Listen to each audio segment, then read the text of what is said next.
সাবেক মন্ত্রী ও আওয়ামী লীগের নেতা সুরঞ্জিত সেনগুপ্ত হত্যা চেষ্টা মামলায় মন্ত্রী আরিফুল হক চৌধুরী, হুইপ জি.কে. গৌস এবং সংসদ সদস্য লুৎফুজ্জামান বাবর সহ ৯ জন খালাস ও ১ জনের মৃত্যুদণ্ড দিয়েছে আদালত।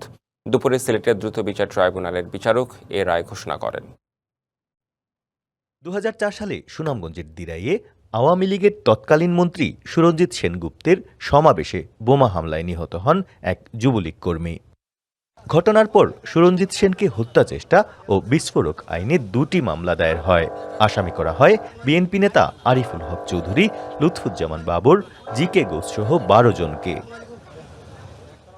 দীর্ঘ বিচারিক প্রক্রিয়া শেষে বৃহস্পতিবার রায় ঘোষণা করেন সিলেটের দ্রুত বিচার ট্রাইব্যুনালের বিচারক। খালাস দেয়া হয় আরিফুল হক চৌধুরী, লুৎফুজ্জামান বাবর, জি.কে. গৌস সহ ৯ জনকে। একজনকে দেয়া হয় মৃত্যুদণ্ড। এই জাজমেন্টের আলোকে স্ব এজেন্সির প্রাতিষ্ঠানিক কর্তা ব্যক্তিরা যারা আছেন, ভবিষ্যৎ কার্যক্রমের জন্য, ভবিষ্যৎ তদন্তের জন্য, ভবিষ্যৎ বিধি মোতাবেক তদন্ত পরিচালনার জন্য এটা একটা মাইলফলক হিসেবে এই নির্দেশনাগুলো কাজ করবে। রায়ে সন্তুষ্টি জানিয়ে অভিযুক্ত রাজনৈতিক নেতারা বলেন, সাবেক অর্থমন্ত্রী শাহ এ.এম.এস. কিবরিয়া হত্যা মামলা সহ সকল রাজনৈতিক উদ্দেশ্য প্রণোদিত মামলায় ন্যায় বিচার প্রত্যাশা করেন তারা। ন্যায়ভাবে এই মামলায় ষড়যন্ত্রমূলক মিথ্যা মামলা দিয়ে আমাদেরকে দীর্ঘদিন হয়রানি করা হয়েছে। আমরা কারাবরণ করেছি। আজকে মহান রাব্বুল আলামিনের অশেষ মেহরবানিতে আমরা নির্দোষ প্রমাণিত হয়েছি।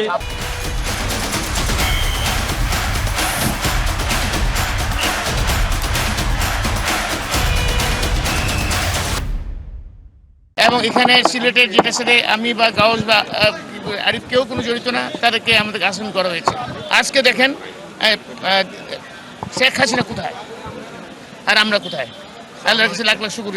একটাই আমাদের ভরসা ছিল, ন্যায়ের পক্ষে, সত্যের পক্ষে মহান রাব্বুল আলামিন কোনো না কোনো সময় নিশ্চয়ই আমাদেরকে এই ঝামেলা থেকে মুক্ত করবেন। জনাব লুৎফুর রহমান বাবর, মাননীয় মন্ত্রী আরিফুল হক চৌধুরী এবং আমি জি.কে. গৌস, আজকে আমরা এই কোর্ট থেকে বেকসুর খালাস পেয়েছি। এদিকে মৃত্যুদণ্ডের বিরুদ্ধে উচ্চ আদালতে আপিলের কথা জানান আসামির স্বজনেরা। আমরা আইন অনুযায়ী সবকিছু হবে এবং আগামীর বাংলাদেশটা হবে একটি স্বচ্ছ বাংলাদেশ, একটি গণতান্ত্রিক বাংলাদেশ, সবারকে নিয়ে একটি বাংলাদেশ। এই ঘটনায় বিস্ফোরক আইনে অপর মামলার রায়ের ক্ষেত্রেও একই পর্যবেক্ষণ প্রতিফলিত হবে বলে জানিয়েছে আদালত। প্রত্যুষ তালুকদার, ডিবিসি নিউজ, সিলেট।